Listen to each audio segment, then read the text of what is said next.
what's the best part about doing Honest Gaming History? I get the chance to delve into the games I never got to touch when I was a kid. Growing up, I couldn't afford the popular consoles when they came out, so while people around me were enjoying Budokai and their PS2, I was replaying Pokemon Snap on my N64 for like the 4th time. But now that I'm grown and have a YouTube channel, I'm able to make a living by revisiting those same games I missed years ago. So on the real, thank you all for making this possible with your support. Without this community, I'd probably be miserable, coding at some random desk job. Anyway, today we're talking about the protagonist of another series I never had the chance to truly get into. Hailing from the world of King of Fighters, this dude has been lighting people on fire since 1994. And throughout all these years, his fit has always been on point. Like my man's gotta be at least S tier in the fighting game protagonist strip tier list, right next to the GOAT so bad guy. On this episode of Honest Gaming History, we're talking about the lore of the Scion of the Flame, Kyo Kusanagi. Play that intro, son.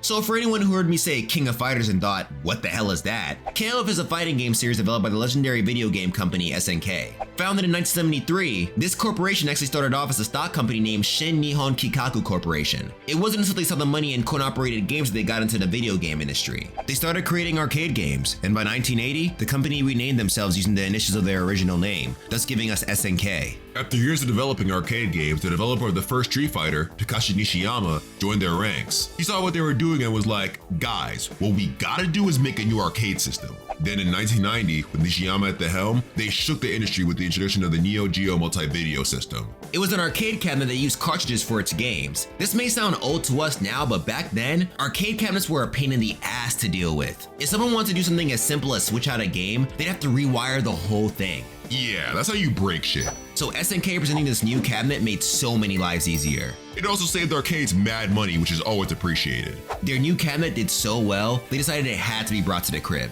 A year after the MVS's release, they released the Neo Geo Advanced Entertainment System. They continued to release banger after banger following the introduction of these consoles. Among these games were Fatal Fury, Art of Fighting, and Samurai Showdown. Then on my birth year, 1994, they released the first game in the King of Fighters series, King of Fighters 94. The game was originally meant to be a side-scrolling beat-em-up titled Survivor, with characters from Art of Fighting and Fatal Fury. But that idea got scrapped and they turned it into a fighting game. They stuck with using characters from Art of Fighting and Fatal Fury, but they also added people from their other titles, Psycho Soldier and Ikari Warriors. To set themselves apart from the crowd, they swapped the normal round system for a 3v3 team system. Instead of 2 characters going at it for at most 3 rounds, each player would select a team of 3 different characters. If one player lost a round, then they'd switch to their next character and so on. Critics and gamers alike love this shit. In 1994, it was ranked the second most popular arcade game of the year. It did so well for the company that they managed to develop a whole series out of it that is still alive today. Yeah, the newest King of Fighters, KOF 15, is set to release in 2022, and it's looking pretty lit. Might have to take a step into it myself. Donji, stop. What am I doing? You always do this. You see a pretty looking fighting game and you're like, oh, I'm gonna need to cop. Then you buy it, play it for a week, and never come back. I mean, I feel like you're over-exaggerating just a little bit. Remember Guilty Gear Strive? Okay, but what about Under Night? And don't even get me started with Skullgirls. You played that shit for one day, said it was dope, and never returned to it again. Either play the damn game or stop wasting money. You know, I want to argue, but you're right. Anyway, with the development history out the way, let's talk about KOF's protagonist, Kyo Kusanagi. Kyo's story begins 1800 years before the events of the first King of Fighters. At this time, there stood a divine being named Orochi, also known as Gaia's Will. It served as nature's guardian. Being the godlike being that it was, it gained a huge following and formed a clan. The 8 strongest warriors in this clan were known as the Hakeshu. Fun fact actually, Orochi and his Hakeshu were inspired by the Japanese mythological 8-headed serpent Yamata no Orochi. According to the earliest written Japanese documents, the Kojiki and Nihongi, it was a beast that craved human flesh, but it was lamed by Susanoo, the storm god. The Orochi from KOF wasn't really on the same energy, but it was getting pretty pissed with how humans were treating the planet like garbage. It decided this planet was better off without them, so with this planet waged war on the human race. Luckily, humanity was saved thanks to 3 heroes from the Kusanagi, Yasakani, and Yata clan. They used 3 sacred treasures to seal the divine being along with the Hakeshu, which is also a reference to Japanese mythology. It's said that after Susanoo bodied Orochi, within it he found the legendary blade Kusanagi no Tsurugi, one of the 3 real sacred treasures. Bro, when I saw these parallels, I got mad hype, only because we were just talking about Japanese mythology in that Pokemon video. But after the 3 chosen clans defeated Orochi, shit was calm for a few centuries. Then the seal on Orochi began to weaken. The clans agreed that they had to move the threat and form a new seal, but the Aakash used this as an opening to escape their imprisonment. To fuck with the clans, one of them killed the first lady of the Yasakani clan. Then they framed the Kusanagi clan for the murder. This sparks a grudge between the 2 clans that would last for years to come. In response, the Yasakani clan formed a pact with Orochi to gain enough power for their revenge. Following this, they changed their clan's name to Yagami. The Yata clan, on the other hand, kept their focus on protecting Orochi's seal. The other clans can fight, but they're trying to make sure humanity doesn't die. This goes on for years, until 1994, where the first KOF takes place. Enter our boy, the new heir of the Kusanagi clan, Kyo. Fun fact about Kyo, his character design was meant to contrast that of more well-known protagonists like Ryu from Street Fighter. While Ryu was the epitome of hard work pays off, Kyo was meant to come off as someone who excelled due to raw talent. He's basically the pretty boy protagonist who flexes on everyone. Also, did you guys know his look was influenced by Kaneda from the movie Akira? When you put them side by side, they could dead be brothers. And peep the drip. Obviously sauce runs in the family.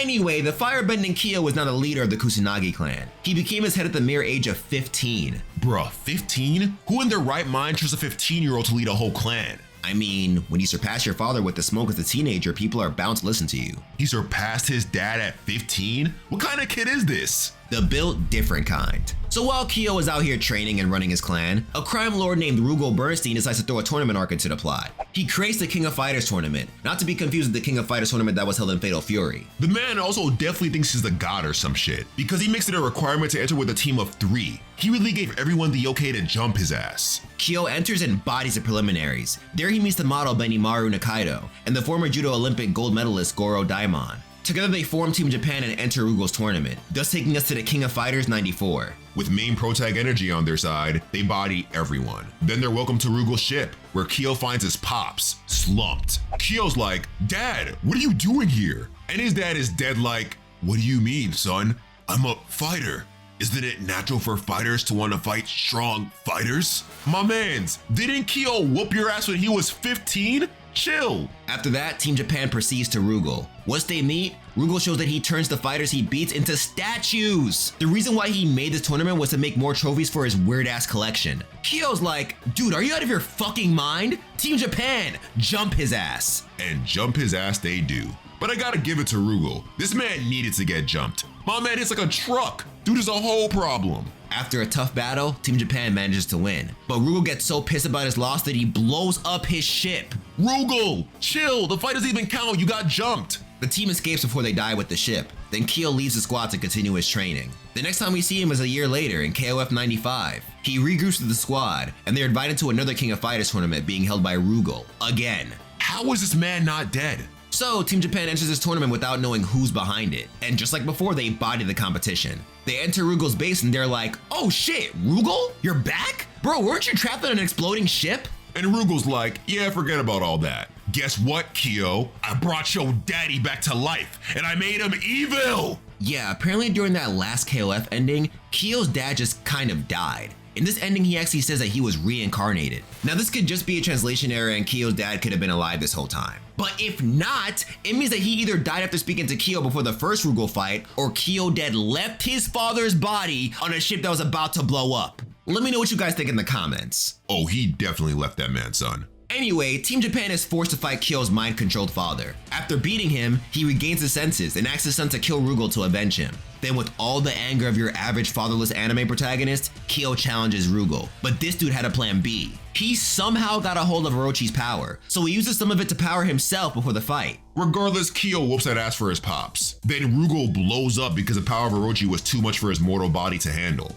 With another W under their belts, Kyo and the squad dip. Then far away, we find Kyo's dad. He talks about the coming of an arduous battle. Whether he likes it or not, Kyo will be a part of that battle. Sometime after this, our boy's confronted by someone named Gonitz. Unbeknownst to Kyo, this dude is the head of the Hakeshu. He challenges Kyo to a duel and our boy obliges. But the Orochi follower doesn't just body him. He sends him to the hospital, bro. The loss pisses Kyo off so much that he straight up changes his fighting style. This change is actually seen in the next game in the canon, KOF 96. But Gonitz was out here doing way more than just whooping Kyo's ass. He's been playing a part in the plot for a minute. Yeah, 10 years before all this guy went to the home of the Yatta clan, whooped their asses, then unsealed Orochi. He's the one who gave Rugal access to Orochi's power. Now he's trying to bring his master back to the world of the living. The Yatta clan entrusted a girl named Chizuru to find the heirs of the other two clans that defeated Orochi years ago. Only together will they be able to stop it. After keeping an eye on both past KOF tournaments, she knows that the best way to invite these heirs is through the smoke. So in 1996, she starts another King of Fighters tournament, thus taking us to KOF 96. Kyo enters with the hope of running into Gonitz again. Run me that rematch, bro. Iori Yagami, the heir of the Yagami clan, enters as well. This guy has actually been entering the past tournaments too, but his only reason for entering is to throw hands with his rival Kyo. Poor guy's never been able to beat him though, so he's just angry like all the time. On top of that, Orochi's chaotic ass power is fueling through him thanks to that pact his family made, so he's on demon time 24/7. With all the pieces in place, the tournament proceeds. Kyo and the squad make it to the finals where they find Chizuru. She tells them her reasoning for starting this tournament, but before they can do anything, Gonitz appears with the smoke. Iori shows up too, and though he'd rather work alone, he teams up with Kyo and Chizuru to defeat Gonitz. Afterwards, Chizuru is like, see, look at that. You guys can work together. Now can we please focus on the Orochi problem? But Iori's like, nah, fuck all that. I don't have to listen to you. And Kyo's like, yeah, nah, I'm not trying to work with y'all either. Then they both just leave Chizuru hanging when all she's trying to do is keep the world safe. Hate to see it. While Kyo's out avoiding his duty to protect humanity from Orochi, he runs into some kid named Shingo Yabuki. He watched Kyo go off in the 1996 KOF tournament, and now he's eager to learn how to be cool like him. At first, Kyo's like, nigga, no. But Shingo's like, bruh, if you train me, I'll give you food. And Kyo's like, say less. This goes on until Kyo's girlfriend Yuki gets captured by the Hakeshu. They're going to use her as a sacrifice to summon Orochi, and it just so happens that another KOF tournament got announced recently. Apparently, large companies saw the money in the event and started sponsoring it. Now that Kyo's personal problems align with the Orochi issue, he reunites with Chizuru and Iori to enter the tournament and save his girl. Taking us to King of Fighters 97, Kyo and the squad fight their way to the finals. Once they find the members of the Hakeshu who took his girl, Yashiro, Shermie, and Chris. They manage to defeat the trio, but they're too late. Orochi is back and has possessed Chris. So in good old KOF fashion, they jump his ass. But after they defeat him, Iori starts losing it. The Orochi blood in him is wildin'. However, instead of screwing everything up, he fights through the rage and starts strangling Orochi. Kyo peeps the opening, then rushes in to deliver the final blow to the divine being. Orochi problem solved. After the battle, Kyo collapses from exhaustion, never to be seen again until King of Fighters 99, Millennium Battle. Wait, what about KOF 98? King of Fighters 98 didn't have a storyline, so it doesn't really affect the canon. It was made to be like a dream match title to show off all the KOF characters, even the dead ones. This is the same for King of Fighters 2002 and King of Fighters 12, so we'll be skipping those too. Millennium Battle also starts a new arc in the KOF story. See, the last arc we went over was the Orochi Saga. Now we're getting into the Ness Chronicles. And since this was the start of a new story arc, SNK changed the protagonist to someone new named K-Dash. And for those who are confused and thought his name was just K, don't worry, Donchi thought so too. Kyo doesn't play as big of a role here as he did in the Orochi Saga, but as you'll soon see, he's still an integral part of the story. Anyway, after Chizuru and Iori left Kyo unconscious after the end of KOF 97, a mysterious criminal organization named Ness finds his body. Impressed by his work, these guys start making clones of Kyo. Then in 1999, they announced another tournament to secretly collect combat data for these clones. But this one is different because instead of a 3-person team, competitors must enter with a team of 4. While Kyo was indisposed, Ness sends 2 of their agents, K-Dash and someone named Maxima, to team up with Kyo's old friends Benimaru and Shingo. They enter the tournament as a new hero team. As the tournament rages on, Kyo breaks out of the Ness facility and starts investigating the syndicate. Eventually, the hero team makes it to the finals where they find the boss, another agent of Ness named Chrysalid. This dude reveals that the combat data they're collecting will be used to mobilize thousands of Kyo clones that they have stationed around the world in one unified attack. Then he hits K-Dash with a hard truth. He's a clone too. Well, technically. K-Dash was captured by Ness when he was young, and during the Kusanagi experiments, they suppressed his memories and infused his DNA with Kyo's. That's why he's able to use fire, but not control it as well as Kyo. This revelation pushes K-Dash and Maxima to act against Ness. They defeat Chrysalid. Then Ness is like, damn bro, how you lose to the new guy? Then they throw a big ass rock at the defeated agent. K-Dash and the squad then dip before the place goes down with them. Then he and Maxima head out to look for his lost memories. On Kyo's end, everything the hero team did unfortunately interrupted his investigation of Ness. So he continues his investigation elsewhere until the following year when King of Fighters 2000 takes place. Once again, Kyo doesn't really do much here. He continues looking into Ness, but he doesn't find anything. Iori pulls up to throw the ones, but we don't know who won this fight.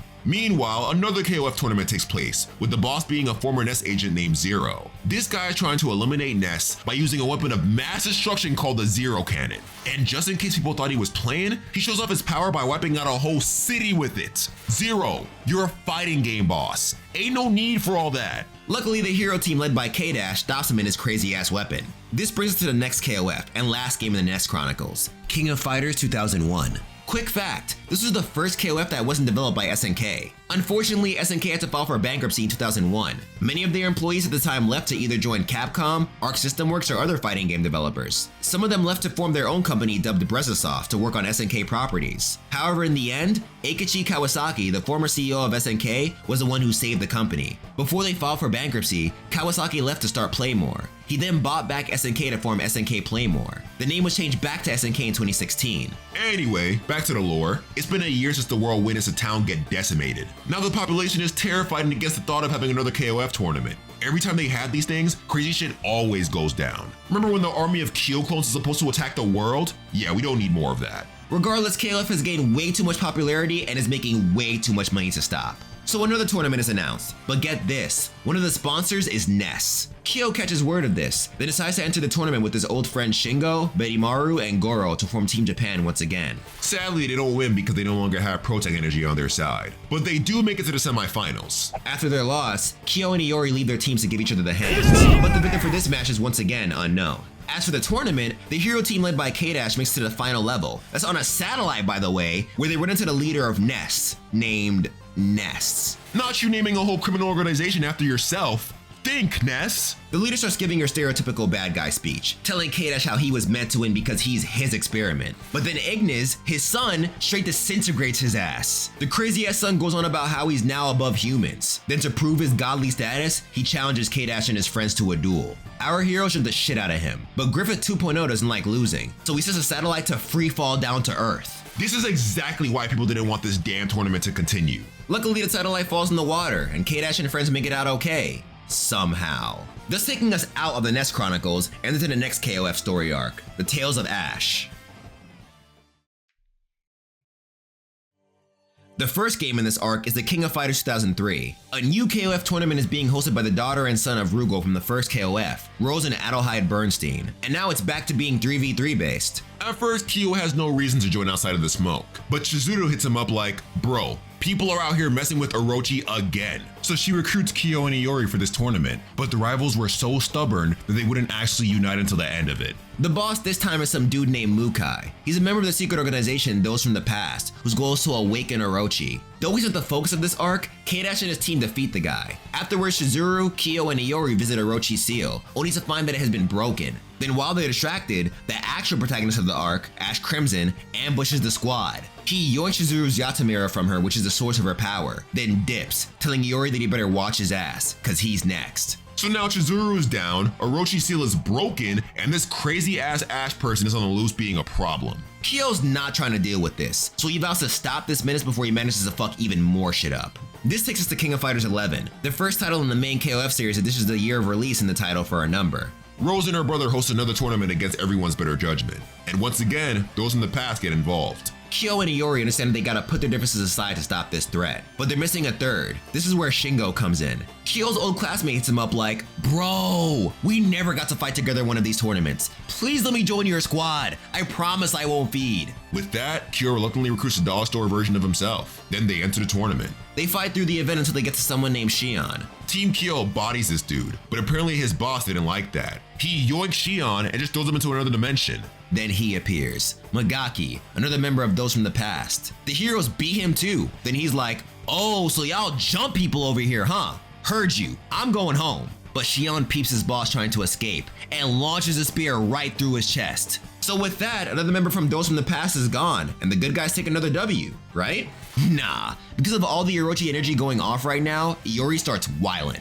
This man beats the absolute shit out of Kyo and Shingo. Like people, these guys stood no chance. Kyo's over here slumped, and look at this dude Shingo's face, son. My man gave him at least 3 concussions. Then at the worst moment, Ash pulls up to fuck shit up again. While Iori's in his rage, he takes the Yasakani no Magatama from him, then dips telling Kyo that he's next. After all that, Kyo's sent to the hospital. Damn, the hospital? Again? Iori got you looking built regular, Kyo. Yeah, and our boy is salty about it too. Instead of waiting to heal up, he just leaves the hospital, which takes us to King of Fighters 13.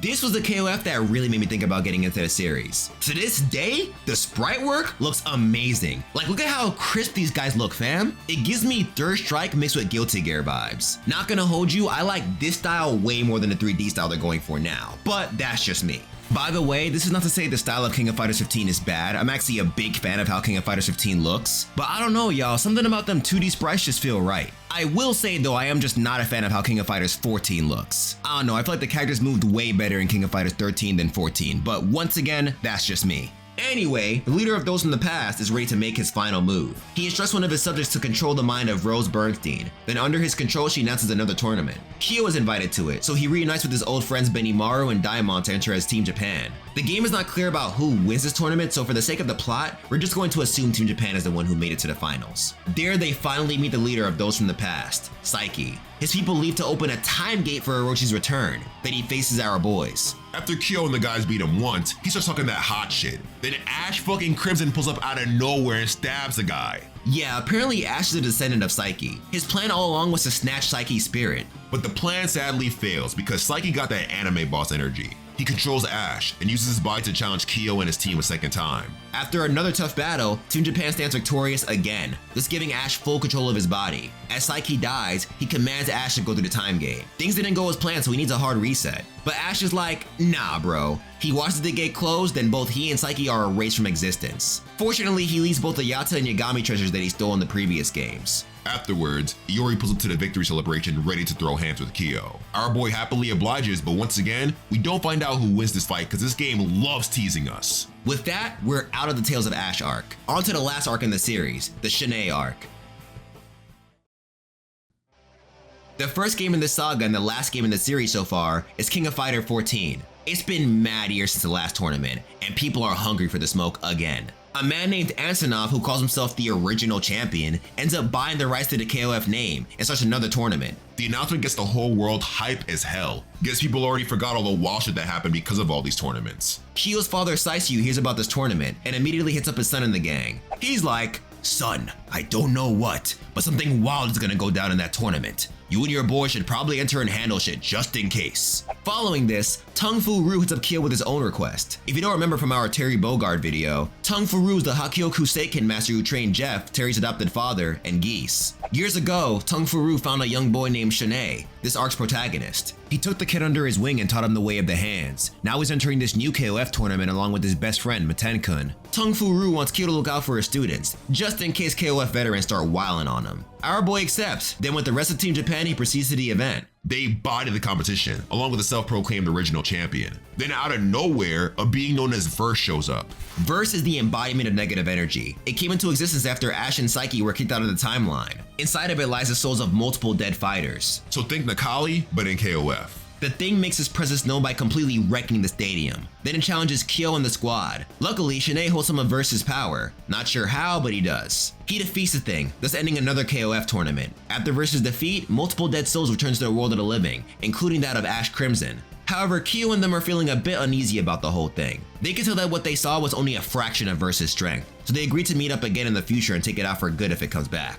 He tells Shun'ei to keep working on them hands. Then after leaving his friends, he heads to Hungary to meet up with Shizuru and Iori. They found Orochi trying to force itself back into the world of the living. The trio agrees that they're not trying to deal with this nigga again. So they destroy its weakened body, then go about their business. But they sense that this is not the last they'll see of the guy. And that ends KOF 14, thus ending the canonical story of Kyo until KOF 15 drops.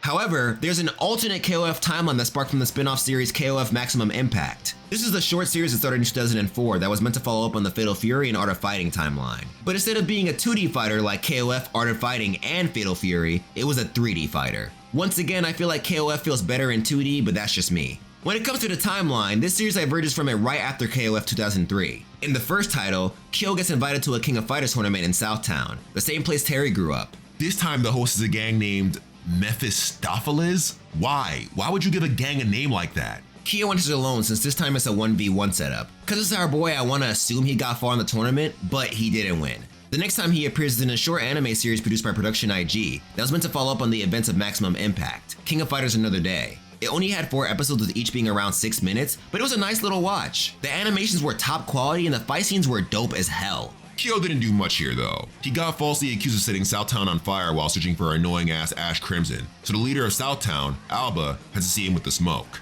Iori broke them up though and vouched for Kyo's innocence. Next time Kyo shows up is in Maximum Impact 2. Kyo enters another KOF tournament, but just like last time, he gets bopped before the finals. That protag energy go hard till you're in the wrong timeline, bro. And that's the last we see of Kyo on both the alternate timeline and the main timeline. He shall return in KOF 15, where another tournament will get announced even if it puts the world in danger. Folks rather see hands getting thrown than stay safe, what can I say? But now that we know everything we need to know about Kyo, I gotta say I'm pretty surprised by his story. I thought it was way more important when it came to the plot. Word, after the Orochi Saga, he just slowly fell into the background. But now that Orochi seems to be coming back, Kyo's most likely gonna play a bigger role. He's already listed as being in the Sacred Treasures team too, so you know he's about to get into some shit. Plus, one of the new characters, Cronen, has beef with Kyo and K-Dash, and apparently he has some type of connection with Ness. Could be another Kyo clone. So even though Kyo ain't much of a protag anymore, it's looking like he's still gonna be doing a lot in this next King of Fighters. But anyway, let us know how you feel about the bro Kyo. Should we cover more characters from the KOF series like him? If not, draw some other fighting game characters you'd like us to cover in future lectures. With that, end screen. Yo, what's going on fam, and thank you guys so much for watching another episode of Honest Gaming History. If you enjoyed the video, please do not forget to like, share with all your friends who love King of Fighters, comment to us if you want to see me cover in future episodes of Honest Gaming History, subscribe if you want to see more of me, and hit that bell if you want to stay notified whenever I upload new content. Shout out to the guys that help me keep the channel going, the patrons. As you guys know, I cannot thank you enough for all you do for the channel. Your support is very much appreciated. And shout out to the guys who give even more for the channel, my A-rank patrons. Is the Cat okay? AJ Gaines, Daniel Gonzalez, Victor Garcia, Mustard Gas, Graham Lansborough, Zach Haji, Curtis Clarkson, G Haven Esports Team, Dylan Boner, Nick the Nocturne, Jakari Scott, Sugi, and Skrazor. The fact that you guys chose to give a little bit extra each month means the world to me, so thank you so much. But with that being said, I am off this, so as usual, be easy, stay lit, stay healthy out there, Black Lives Matter, happy holidays, and don't forget, you can do whatever the hell you put your mind to. All it takes is practice and time. Peace out, fam. See you guys in the new year.